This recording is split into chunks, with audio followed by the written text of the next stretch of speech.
il professor Alessio Screm tra qualche minuto qui nella sala Pasolini della Regione Friuli Venezia Giulia in Udine presenterà l'agenda friulana. Prima della presentazione, le immagini poi si riferiranno anche alla presentazione stessa.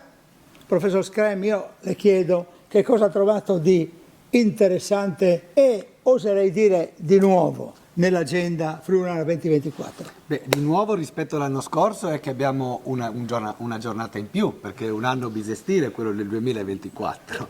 E non dobbiamo dimenticarlo, perché un'agenda comunque è certo, appunto una realtà calendariale. E poi l'agenda deriva dal verbo agere, agire, e si sa quanto i friulani siano laboriosi.